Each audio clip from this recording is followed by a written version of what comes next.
दूध हर टाइम, हर तरीके से सबके लिए फ़ायदेमंद नहीं होता। कहीं किसी की फर्टिलिटी दूध से बढ़ जाती है, तो कहीं किसी की फर्टिलिटी बढ़ती तो नहीं है, लेकिन उसको कई इश्यूज़ ज़रूर हो जाते हैं दूध पीने से।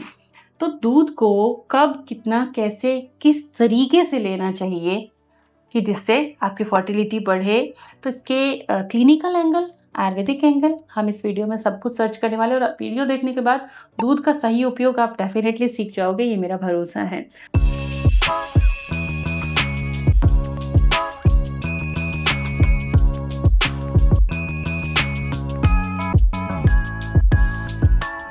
स्वागत है प्रेरणास फर्टिलिटी केयर में। दूध अंडों की गुणवत्ता के लिए बहुत ज़रूरी चीज़ है, लेकिन इसका सही तरीका नहीं जाने बगैर आप इससे नुकसान ले लेते हैं। हार्मोनल इम्बैलेंस भी इसी से गिफ्ट में मिलता है और आजकल दुनिया में जो हार्मोनल इम्बैलेंस चल रहा है, दूध एक बड़ा रीज़न है, मैं मानती हूँ, क्योंकि दूध हर घर में आता है। सबसे पहले मैं आपको एक्सप्लेन करने वाली हूँ दूध का फर्टिलिटी से क्या कनेक्शन है, किस तरह से दूध आपकी फर्टिलिटी को अच्छा बना रहा है और आपको क्यों खाना चाहिए। तो इसके लिए आपको दो तरह के दूध का कंपैरिजन बताऊंगी, फुल फैट डेयरी और low fat dairy. Full fat dairy मैं रिकमेंड करती हूँ, ज़रूर खाना चाहिए और यही खाना चाहिए। मैं भी यही डेयरी प्रोडक्ट यूज़ करती हूँ। अगर आप वीगन नहीं हैं, animal and dairy milk use करते हैं आप, देन आपको स्किम्ड की बजाय आपको full cream dairy product use करने चाहिए, क्योंकि हार्वर्ड की स्टडीज़ में देखा गया है कि फुल फैट डेयरी जो है ओव्यूलेशन की गड़बड़ियों को रोकता है, ठीक करता है, क्योंकि अंडों को नरिश करता है। आपकी चॉइस है, जब दूध बॉयल हो जाता है ना, तो उस पर जो फैट लेयर बनती है आप उसे हटा दीजिए। आप उसे बटर बनाने या दूसरे यूजेस ले सकते हैं। एक्सेसिव फैट नहीं यूज़ करना है तो आप सेपरेट इस तरीके से कर सकते हो, लेकिन इसका ऑप्शन ये नहीं है कि आप लो फैट या स्किम्ड मिल्क लो। क्यों? वो आपकी फर्टिलिटी को क्यों खराब कर रहा है? क्योंकि जब स्किमिंग का प्रोसेस होता है और फैट निकाल लिया जाता है, तो उसमें एक इम्बैलेंस आता है, और जब फैट निकालने के प्रोसेस में प्रोटीन का जो इम्बैलेंस आता है, वो दूध आप पीते हो तो वो बॉडी में एंड्रोजन बढ़ा रहा है, मतलब महिलाओं में भी पुरुष हार्मोन बढ़ने लग जाते हैं। आपको फुल फैट मिल्क लेना है, स्किम्ड नहीं। ट्विंस चाहिए, कैल्शियम इंटेक ज़्यादा होता है। स्टडीज़ में भी देखा गया कि जिनको ट्विंस थे उनका डेयरी इंटेक बहुत ज़्यादा था।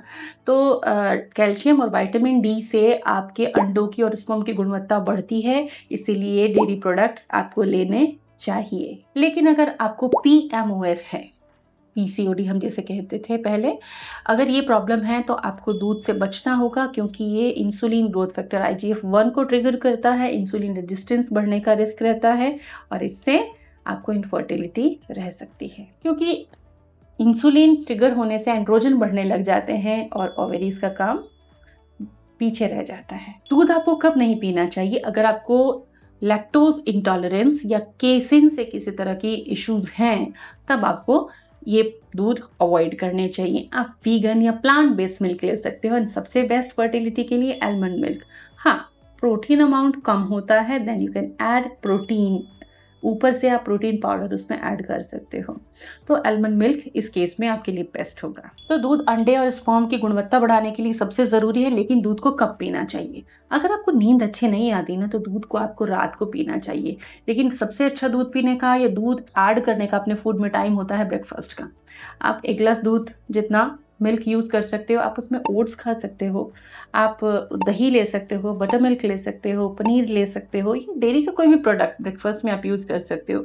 बट स्लीप इश्यूज़ के लिए हम 1 कप या आधा ग्लास दूध एटलीस्ट इतना रात को लेके सोने की सलाह देते हैं। लेकिन दूध को किन चीज़ों के साथ लेंगे तो प्रॉब्लम होगी। कई लोग अचार पराठा लेते हैं नाश्ते में और उसके साथ 1 गिलास दूध ले लेते हैं, ऐसा होता होगा, आपने देखा होगा। खाने के तुरंत बाद दूध नहीं लेना है, खाने के साथ दूध नहीं लेना है, दोनों ही भारी चीज़ें हैं, टॉक्सिन्स क्रिएट होते हैं, डाइजेशन धीरे धीरे करके स्लो होते होते बिगड़ने लग जाता है।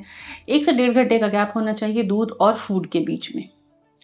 आप दूध को किसी भी टाइम ले सकते हो, ड्राई फ्रूट का पेस्ट बनाकर, खजूर उबालकर हस्बैंड को दूध दे सकते हो, इससे स्पर्म बढ़ते हैं, गाढ़ापन आता है सीमेन में, सीमेन थिकनेस बढ़ती है, उससे स्ट्रेंथ आती है, आयरन बढ़ता है। जो कमज़ोर महिलाएं हैं उनको भी 2 डेट्स रोज़ दूध में पकाकर उस मिल्क को यूज़ करने की सलाह दी जाती है।